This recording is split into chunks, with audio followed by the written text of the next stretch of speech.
Les manques donnent à imaginer. Comme le hors-champ donne à imaginer. C'est-à-dire qu'en fait, ce qui manque est un objet de désir. Ce qui manque est un objet d'un rapport à l'invisible et à une envie d'aller plus loin et d'imaginer des choses.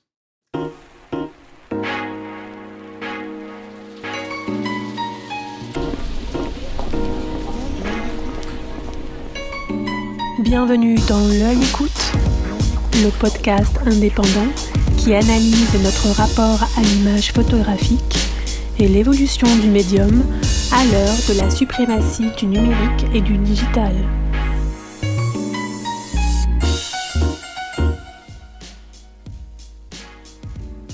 À l'occasion de son exposition Icons Dust, qui s'ouvrira le 10 décembre prochain, au sein du Salon des Beaux-Arts au réfectoire des Cordeliers, salon historique né en 1864 sous l'impulsion de Théophile Gautier, Yannick Le Guillanton a rencontré Patricia Canino, une artiste contemporaine passée maître dans l'art d'explorer la lumière et son œuvre sur la matière, que celle-ci soit objet, tissu, iceberg.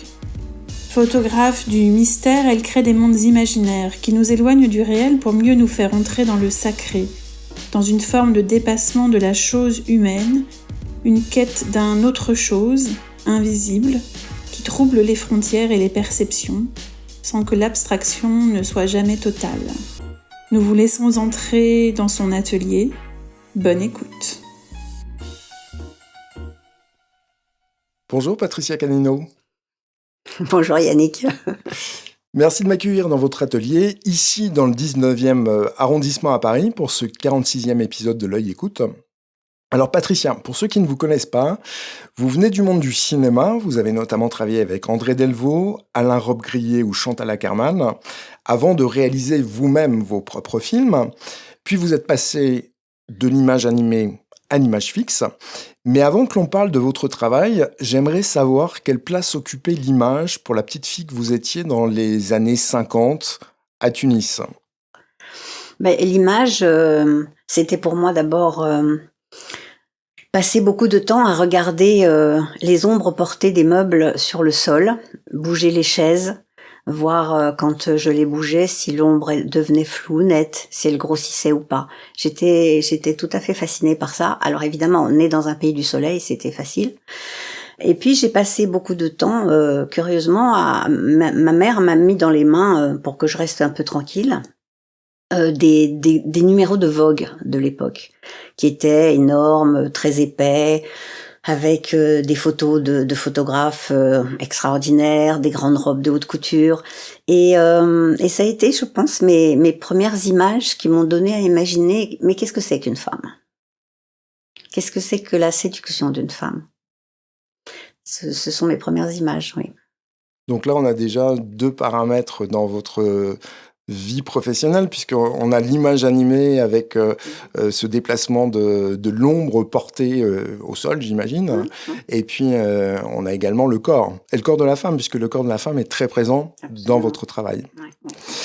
Alors, après le bac, vous suivez des études de cinéma à l'INSAS, en Belgique. C'est à peu près l'équivalent de la FEMIS. C'est vous qui faites le montage de Jeanne Dillman, de Chantal Akerman, élue meilleur film de tous les temps par la revue du British Institute. Est-ce que vous aviez conscience que vous participiez à un film qui deviendra un ancrage dans l'histoire du cinéma ? J'en avais conscience beaucoup plus que Chantal Akerman elle-même. C'est-à-dire, en fait, quand j'ai visionné les rushs la première fois, j'ai été abasourdie en me disant, mais un film comme ça n'a jamais été fait comme ça. C'est un film qui va faire une date dans l'histoire du cinéma. J'en étais persuadée.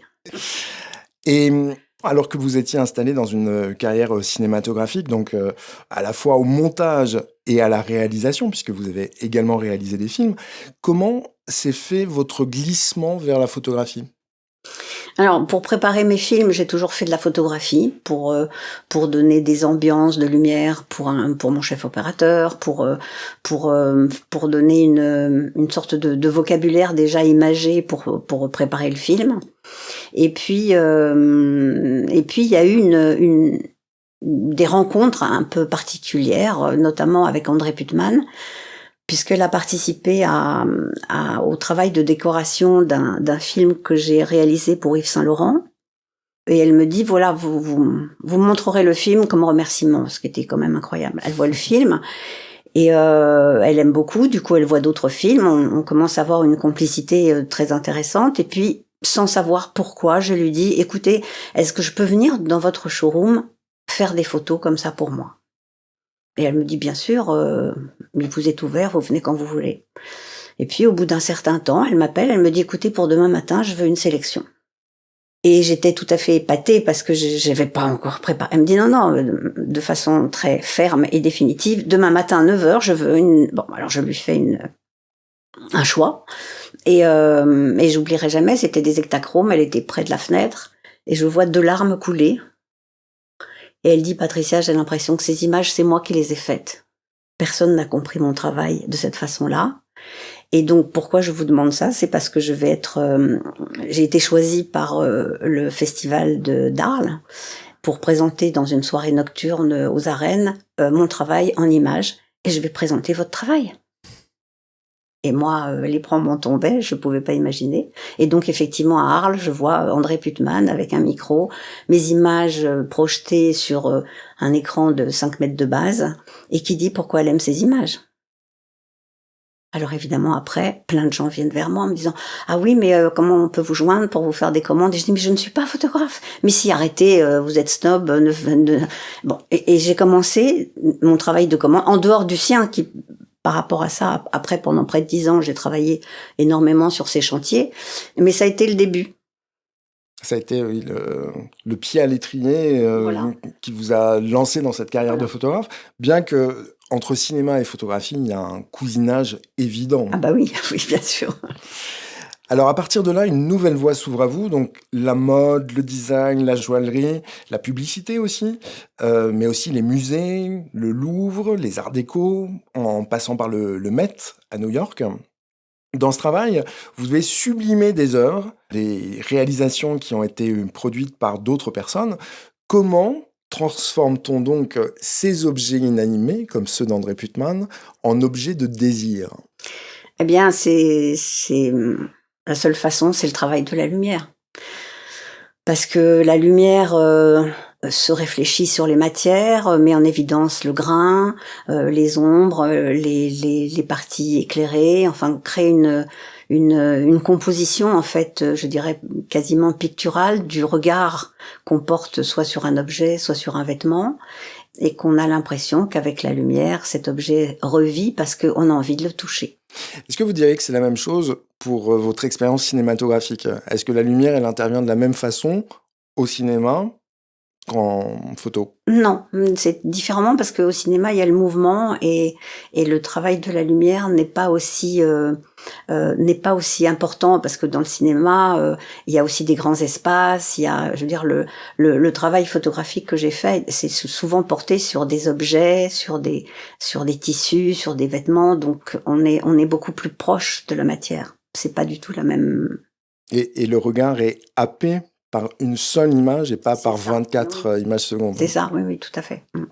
Et d'ailleurs, la lumière, elle tient une place importante, comme vous venez de le dire, puisque vous avez aussi participé, au-delà de la photographie, à des mises en lumière d'expositions.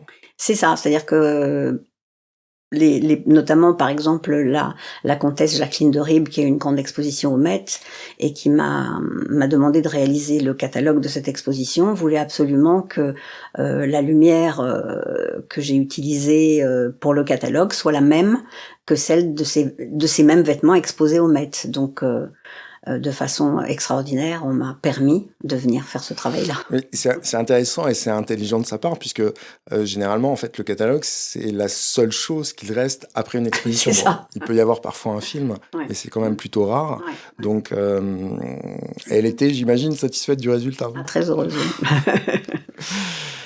Alors, dans ces années-là, votre travail, il repose beaucoup sur la commande.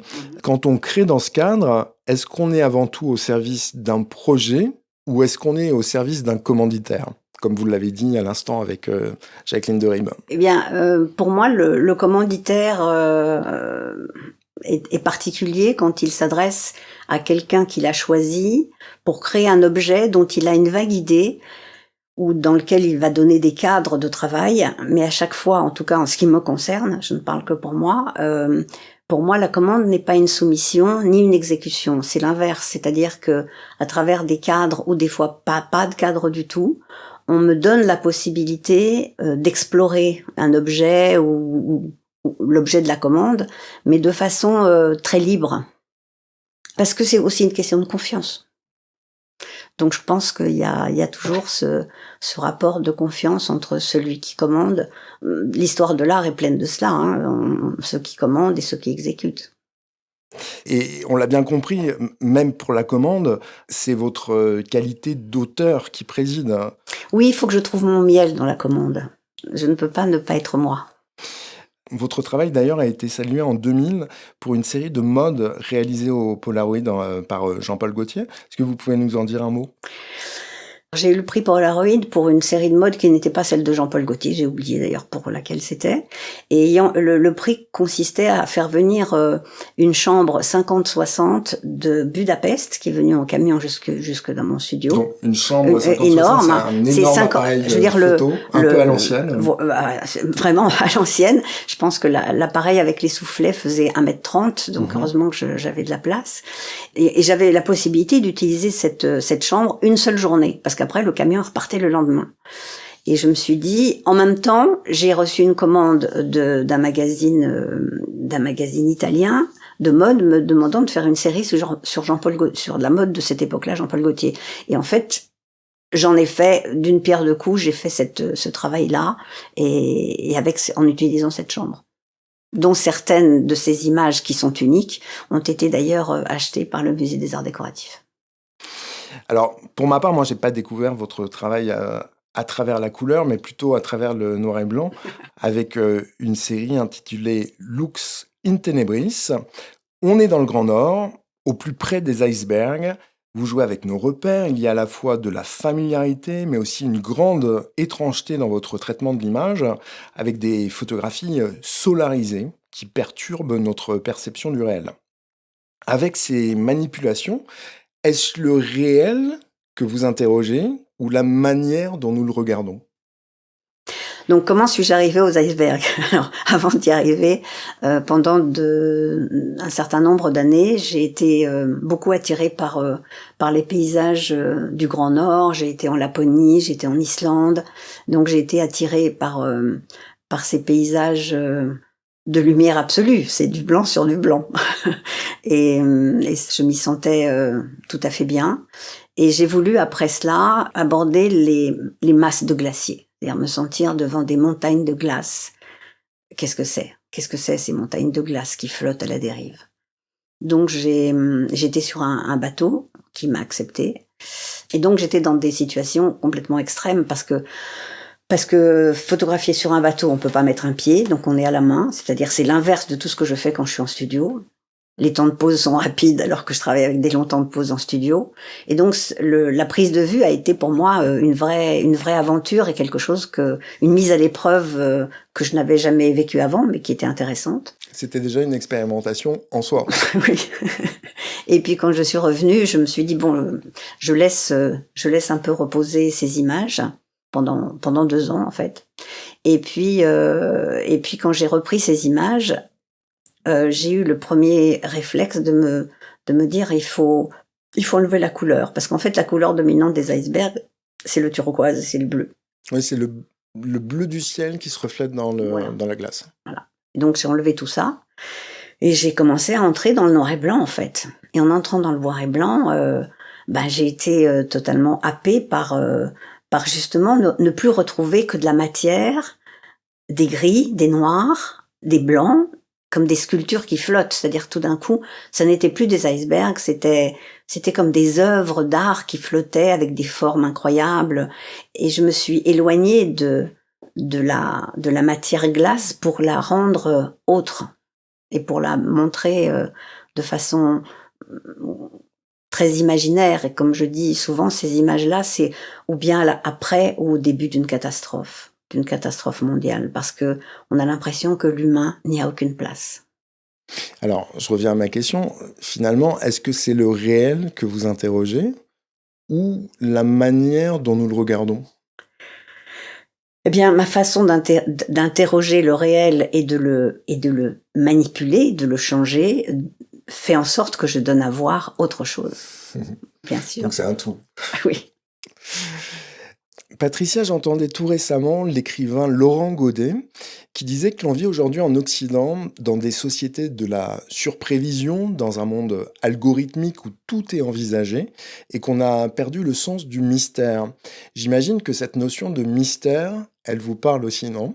Oui, le mystère, c'est effectivement ce qu'on n'explique pas rationnellement, ce qui n'est pas prévisible et ce qui n'est pas compréhensible. Donc le mystère, c'est la magie, c'est en fait l'entrée dans l'imaginaire. Et l'imaginaire n'est pas prédictible. Parce qu'il y a quand même beaucoup de ça dans votre travail. Oui, C'est oui, c'est c'est quelque vrai, chose c'est de très mystérieux. Il y a à la fois, évidemment, des formes, des masses ou des détails qui nous ancrent dans la réalité. Et en même temps, il y a une forte distanciation à travers les procédés techniques différents les uns des autres que vous utilisez. Alors le mystère, il nous mène assez naturellement à la question du sacré, et on en vient à votre travail actuel, Icons Dust, donc poussière d'icônes. Vous reprenez d'anciennes images que vous avez réalisées au Polaroid, je crois, que vous grattez, que vous poudrez, que vous rehaussez à l'or Et à la cendre. et à la cendre. C'est pour vous une démarche de déconstruction, de disparition, ou diriez-vous plutôt de métamorphose? Moi, je dirais de métamorphose, c'est-à-dire qu'en fait, dans un premier temps, en grattant les colorants sur un tirage, je fais apparaître des manques d'images. Mais ces manques ne sont pas que des manques. En fait, le grattage des colorants va se mélanger avec le support du papier et ça crée une nouvelle matière. Donc, au lieu de créer du manque, ça devient de l'autre, une autre chose.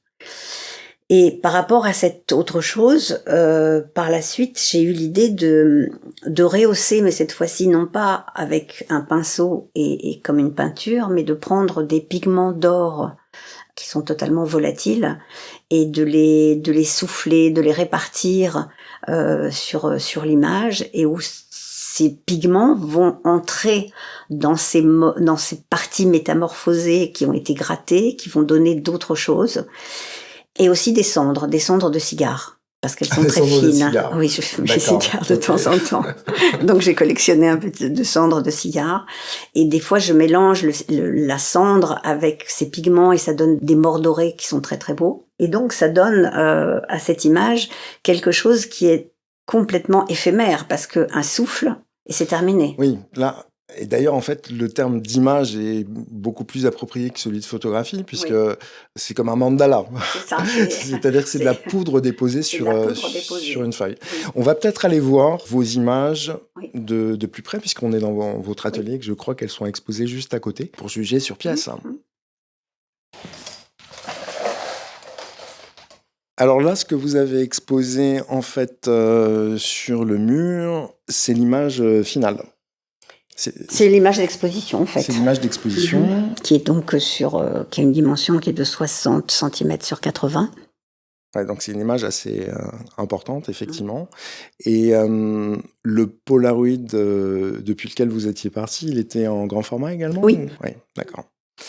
Et là, donc, alors c'est assez troublant parce qu'on a l'impression... oui, ce qui m'intéresse, c'est que vous me disiez, vous, qu'est-ce que vous voyez?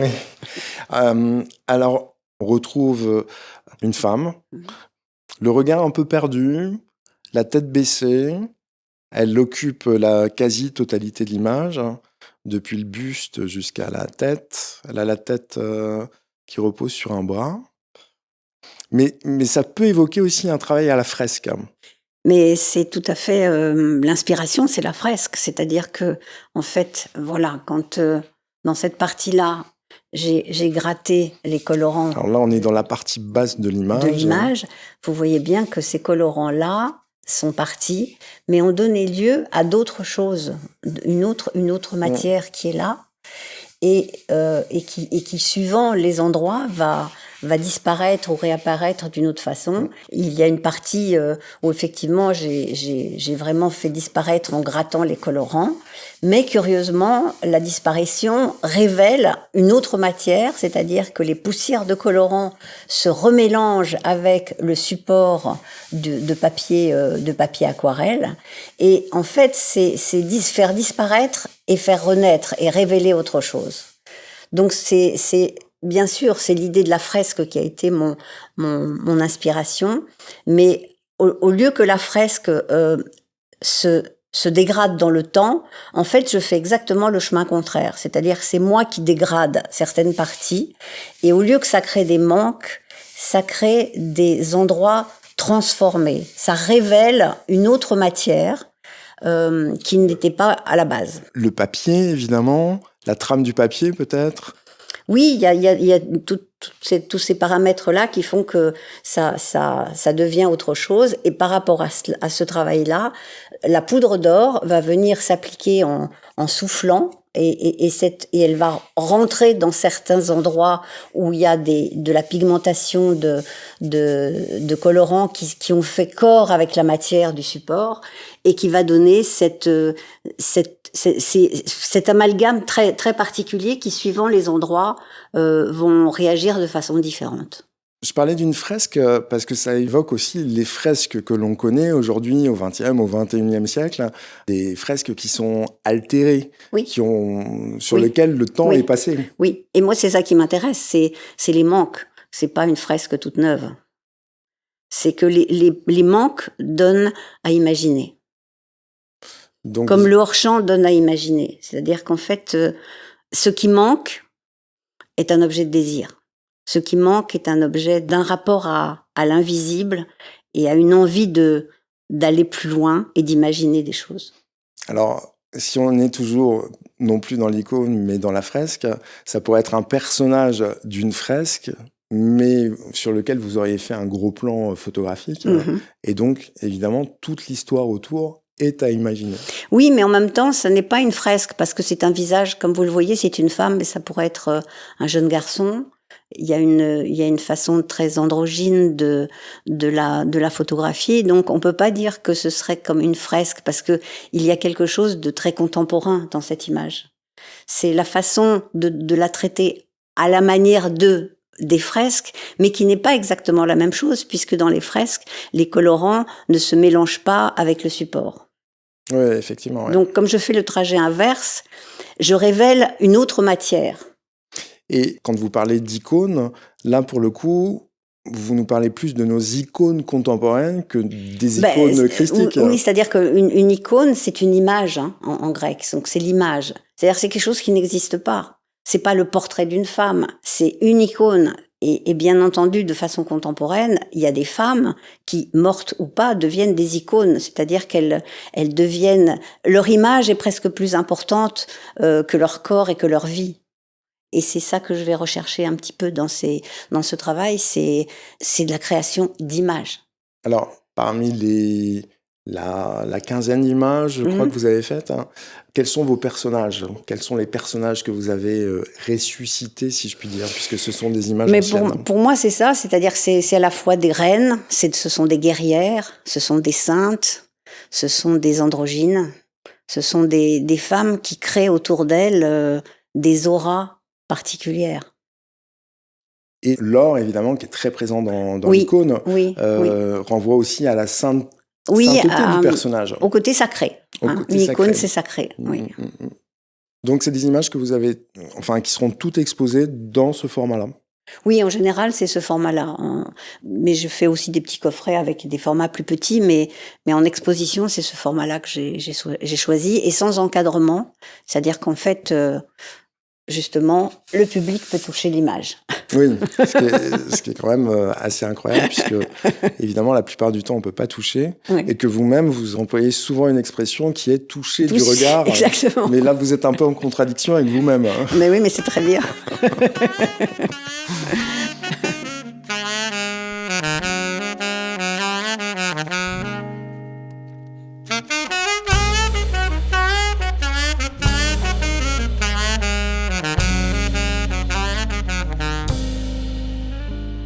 Alors Patricia, ces femmes que l'on vient de voir sur vos photos, comme les icebergs dont on vient de parler également, je crois que vous les aviez abandonnées et que vous y êtes revenu plusieurs années après.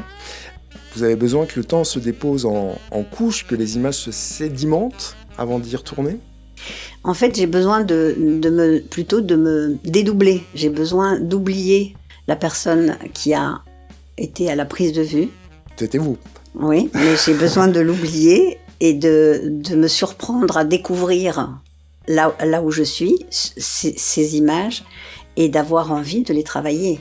Et ces images, justement, en les retrouvant, alors quelques années après peut-être. Ouais, enfin, les icebergs, c'est le plus long, c'est 2 ans. 2 ans, ok. Vous portez un nouveau regard sur elles.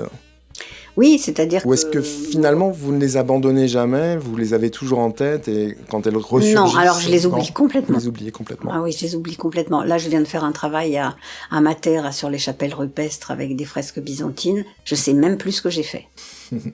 Voilà, et c'est ça qui m'intéresse, c'est que je les oublie. Et jusqu'au moment où j'aurai envie de les redécouvrir, mais parce que j'aurai un nouveau fil conducteur qui va me dicter un peu comment j'ai envie de les travailler. Donc une question de temporalité qui est importante dans votre travail. Alors Patricia, on va rester sur cette question du temps, mais néanmoins on va devoir se quitter. On a commencé cet entretien avec Jeanne Dillman, où l'on s'aperçoit au fil du temps que son quotidien bien huilé est altéré par de minuscules accidents. Est-ce que vous, dans votre pratique photographique, l'accident, l'erreur, vous lui laissez aussi de la place? Parce que j'ai l'impression que vous gardez quand même beaucoup le contrôle sur les choses. Le contrôle, c'est pas forcément tout décider, c'est aussi laisser une place à des accidents, à des choses, mais qu'on choisit d'incorporer ou pas, en fait, les accidents.